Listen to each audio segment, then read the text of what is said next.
Kenya orders the world's biggest refugee camp to close. Dadaab houses more than 300,000 Somalis. Will it be too dangerous for them to return home? Also in today's program, a book of Syria's dead, why a group has published the names of 100,000 victims of the war. And in Picture This, a popular tourist attraction closes in Thailand. Authorities rescue tigers from a temple after finding evidence of animal abuse.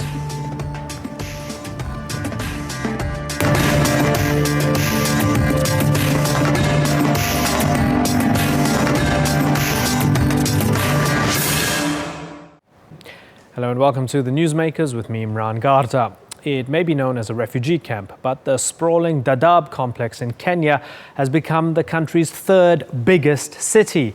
Since the early 1990s, tens of thousands of Somalis have escaped civil war to the camp across the southern border. It was originally set up as a transit camp, but 25 years later, a whole generation has now grown up there or grown old there, free from bombs and bullets, famine and fear. There's food and water, schools and restaurants, a society that trades and exchanges like any other. But now Kenya wants Dadaab closed. It says attacks on its soil have been planned inside the camp. So how do you repatriate its residents, and is it safe to do so? Our newsmaker today is Dadaab camp as we ask what happens next to the 300,000 Somalis who live there.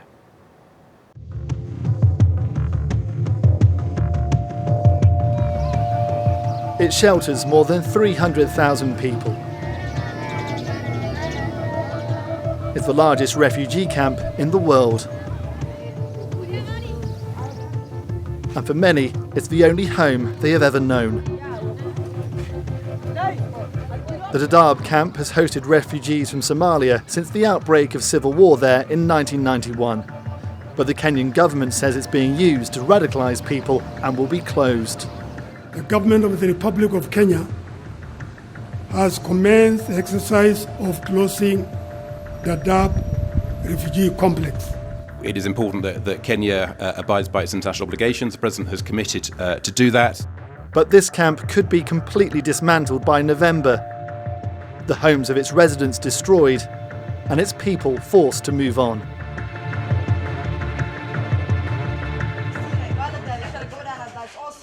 Generations of Somalis have grown up in the Dadaab camp. For years it's provided shelter and care to the most vulnerable. The children here don't know their homeland, and the malnourished receive much needed treatment. They are just some of the hundreds of thousands who now face being returned to the civil war their families escaped from. For some time, the Kenyan government has said the camp is being used by the group Al-Shabaab to radicalise people. The government are saying now in Dadaab is the place that people are just recruiting something. And it is the pain that they feel. You know, if you feel pain, you can say everything. But this place is not a place that people are just recruiting. Al-Shabaab has fought a long insurgency against the Western-backed government in Somalia. But it has also carried out attacks in Kenya, targeting this shopping centre in Nairobi in 2013. Shoppers fled, but more than 60 people were killed. And last April, a university was attacked, more than 140 people murdered. Afterwards, Kenyan officials claimed the attacks had been planned at the Dadaab camp. We believe that the refugee camp has lost its humanitarian character and instead has become a haven for terrorist network activity. Others have asked whether the refugees are a convenient scapegoat for Kenyan security lapses. Kenyan officials have previously threatened to close the camp down and not gone through with it, but this time it may be different. And rights groups have warned that forcibly repatriating refugees to a country still at war would break international law. Duncan Crawford, The Newsmakers. Well, joining me now to discuss the Kenyan government's plans to close the world's largest refugee camp. From Nairobi, we have Kenyan writer and activist Nanjala Nyabola and UNHCR Communications Officer Andreas Needham. Thanks both of you for joining us. Andreas, let me start with you. The plans to shut it down and to relocate these people, is it reasonable or is it inhumane in your opinion? We have asked the Kenyan government to reconsider its decision. We'd be very happy if it did that. But at the moment we are awaiting the report of the task force, which was handed over to the Cabinet Secretary 2 days ago. So we don't have any further information at the moment. We can't speculate as to what's in the plan. But since the Kenyan government made its announcement about the closure, its intention to close Dadaab, we've still been working with the government and providing services to refugees in Dadaab and also indeed Kakuma camp. And what we've also said is that any returns of Somalis to Somalia, and there have been a number of voluntary repatriations over the last 2 years, but any returns must be done in a manner that is, safe, with dignity, fair and in a voluntary nature. Otherwise, UNHCR would not be party to such a procedure. Nanjala, just yesterday, Al-Shabaab conducted attacks in Somalia. Many of these refugees are also from South Sudan. That place is in chaos. Is it possible at all for any Somali or any South Sudanese national to actually go back right now while those countries are still raging? I'm of the opinion that it is not right. This is not the time to be returning people to Somalia. As we've seen just yesterday, the Ambassador Hotel was in one of the most secure areas of Mogadishu. To have such a high-profile attack and to have it last for such a long period of time suggests that Somalia is not in a position to receive refugees, to receive returnees, especially where they might not be receiving accurate information about what's happening in country. And I'm glad that you brought up South Sudan, because it's exactly the same situation. The scale of attacks, especially against areas that are considered to be safe. We've seen attacks against protection of civilian sites all across South Sudan. These are places that are supposed to be sacrosanct. That suggests to me that it is not the right time, it is not the right context to be returning people to these countries. Nanjala, the government cites Westgate, they cite Lamu, they cite the Garissa attacks. They say that these attacks are being planned in Dadaab refugee camp. Is that evidence solid? Is it clear? Do you believe that perhaps you might have more than 300,000 people, but there's a small minority within those camps that's causing a lot of damage to Kenya and something needs to be done? It's difficult to say based entirely on what's in the public domain. And I have to emphasize that it's public domain because this government has a reputation, has a history of not providing the public with complete information. So for instance, we don't know how many Kenyan soldiers were killed in the El Adi attack in Somalia a couple of months ago. So it's difficult to make an accurate assessment. But based entirely on what's in the public domain, I don't think it's fair to castigate refugees as being part of a terrorist attack. According to official statistics, no refugee in Kenyan history has ever been, at least from Dadaab, has ever been convicted of a felony. We have Amnesty International who call this reckless, putting hundreds of thousands of lives at risk. Ban Ki-moon even said that this plan will have devastating consequences. Do you think that these bold statements coming from the likes of Amnesty, coming from the Secretary General, will have any bearing on the Kenyan government's decision over the next few months or so, or do you think they won't listen at all, Andreas? Well, we hope they do. There have been a number of actors in the humanitarian space who've made comments in recent weeks, along with UNHCR. As I say, we have appealed to the Kenyan government to reconsider its decision. We continue to provide services. As I say, we don't know what is in the task force report, but it would be difficult to see how it would be possible to return so many people in such a time frame. About 14,000 people have voluntarily returned to areas which are safe. There are about 9 areas in Somalia which UNHCR and partners have assessed to be safe for returns. But wide-scale returns at this moment in time, we don't believe is a good idea. Nanjala, Kenya is not a rich country. It struggles with its own problems, 35% unemployment, lots of internal troubles. Deputy President William Ruto has said that Western countries need to help out. The UK must take some refugees. The US must help out. How much of this, I guess, I look at his statements and I think the man has a point. Doesn't he have a strong point there that everybody else, it's easy for them to criticize. Why don't they help out? Why don't they take some Somali refugees?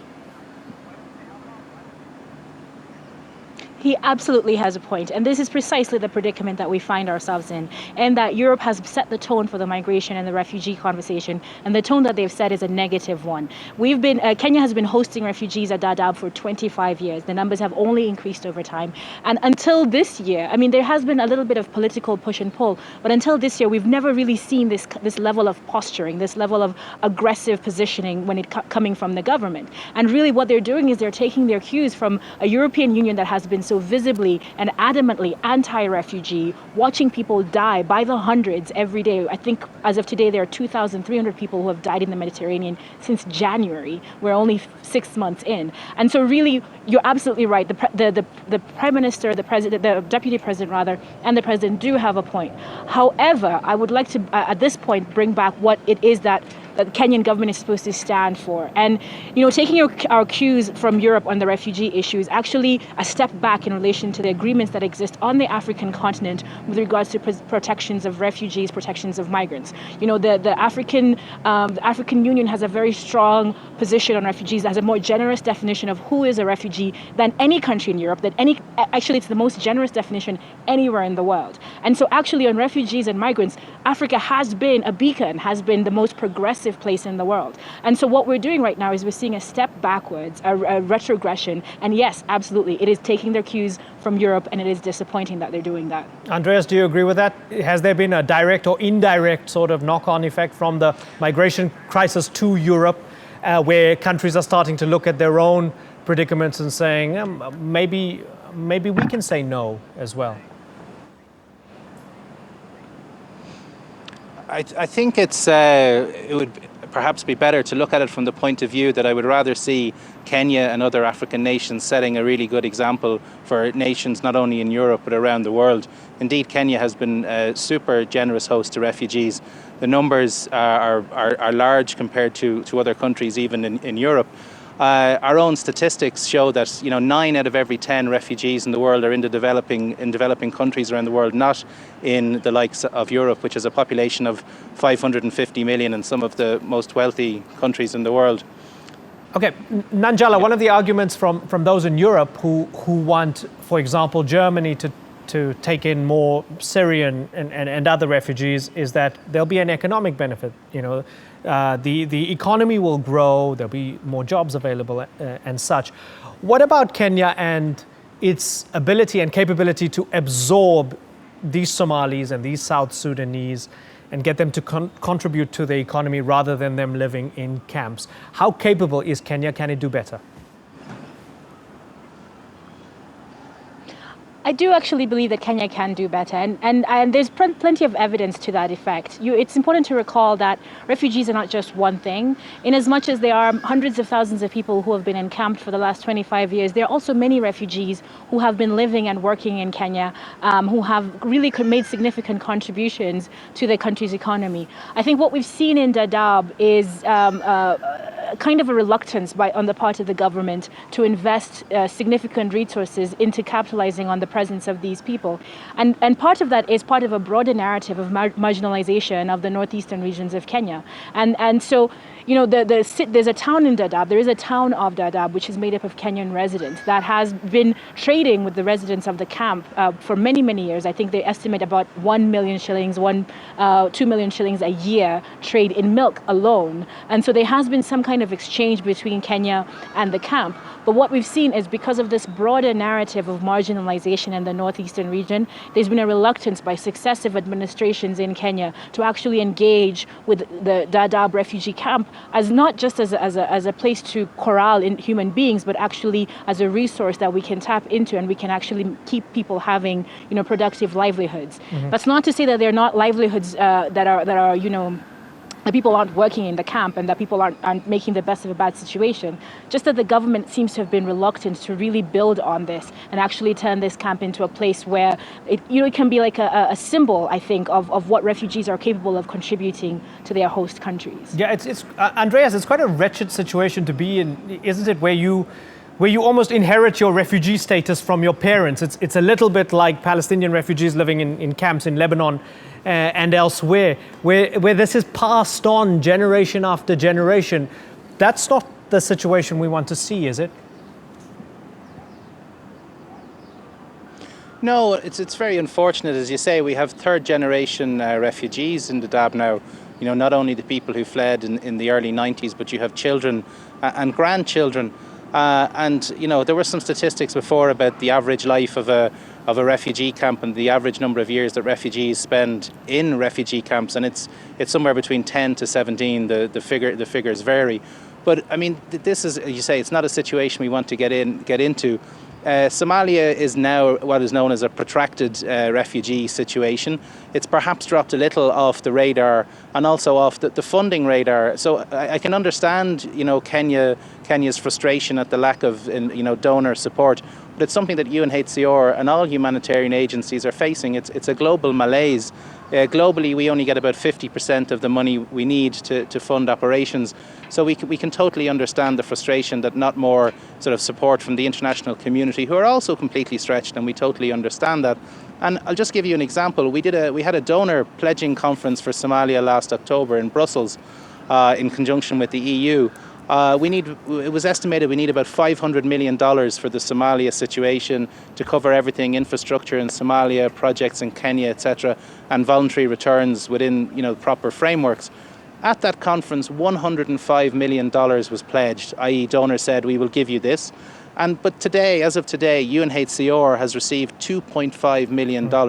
So that shows you the scale of, you know, the difference and the funding shortfall that not just the humanitarian community is facing, but the donors, as they have to grapple with crises including Syria and the many African crises as well as Somalia. And Nanjala, I feel almost embarrassed to ask this very, very simple question, but I have to keep on asking it over and over again. Just like elsewhere, to solve many of the other myriad knock-on effects, the sort of solution is to solve Syria and to have a political solution there.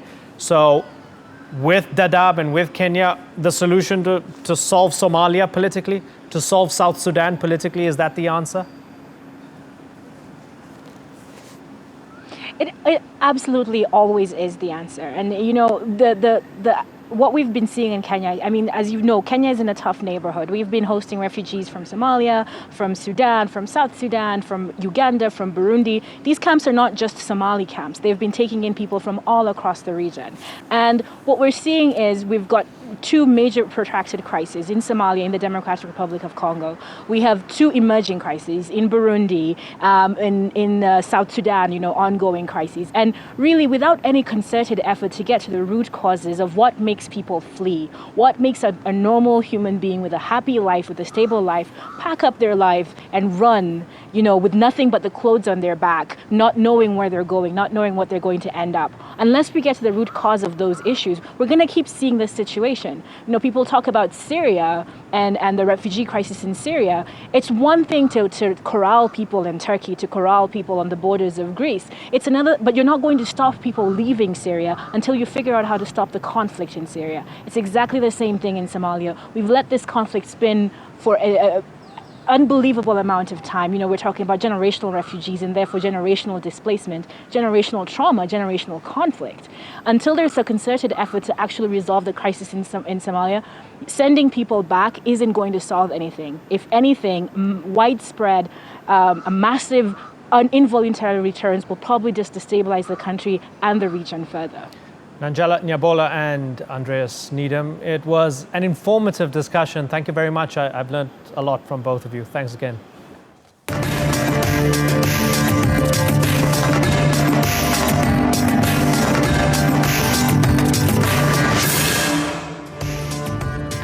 Still to come on the Newsmakers, how a book of Syria's dead reveals how violent the conflict has turned over 5 years. And in picture this, tigers in Thailand are rescued from a popular tourist attraction after a grisly discovery.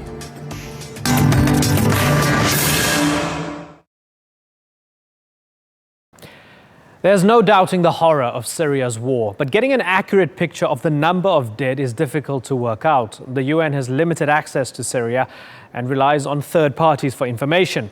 At last count, 2 years ago, it said 250,000 had been killed.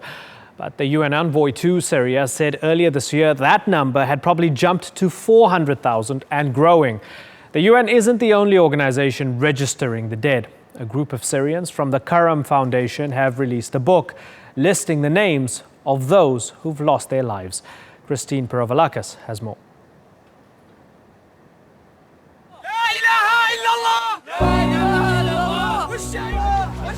Even the dead have a story to tell.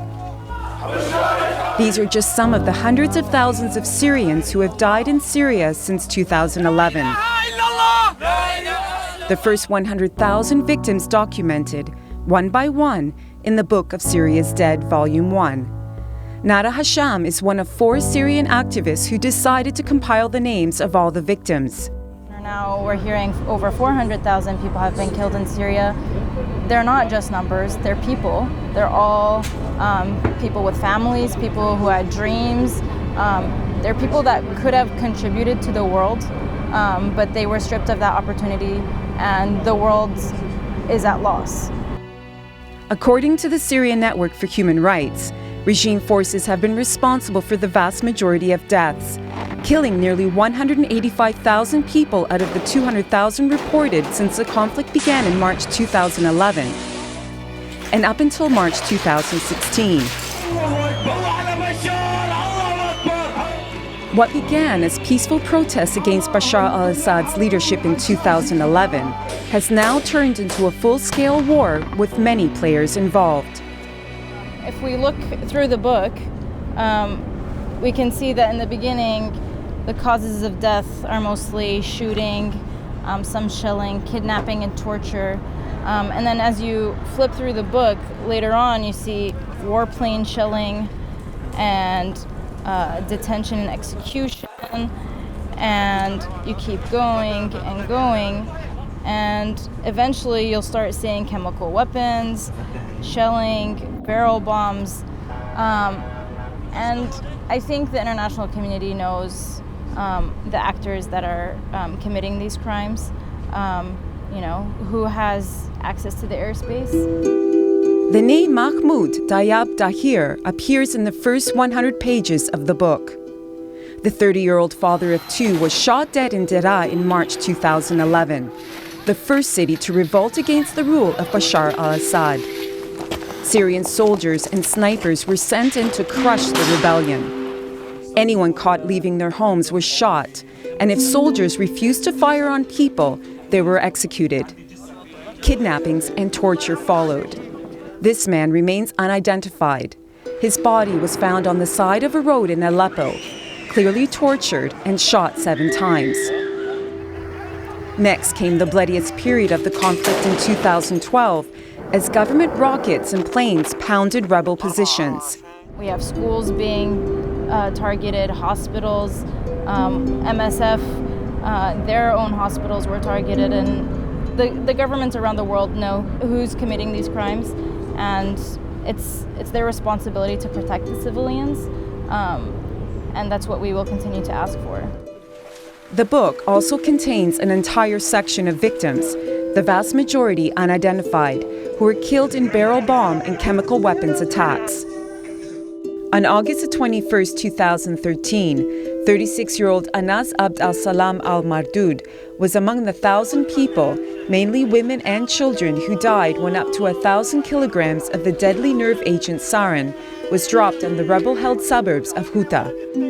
We really wanted to honor them as much as we could. They sacrificed their life for what they had been asking for, which was just basic human rights. Right to speech, right to living, eating, breathing. So the least we could do is record them in a respectable way. As the Syrian war has entered its 6th year, the death toll continues to rise. And Nada Hasham and her friends continue to keep a record of the dead, one name at a time.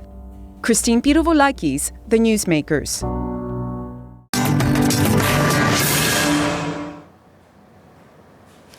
In today's picture this, wildlife authorities in Thailand are pressing charges against a Buddhist temple where scores of dead tiger cubs were found. It's raised the issue of tiger conservation and animal cruelty for the sake of tourism. Let's take a look.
Today's newsmaker has been the Dadaab Refugee camp, as we asked whether it will be safe to send the people who live there back to Somalia. The camp is home to more than 300,000 Somalis who fled civil war. But Kenya says attacks on its soil are being planned there and wants the camp closed by November. You've been watching this edition of The Newsmakers with me, Imran Garda. As always, thanks for watching. Bye-bye.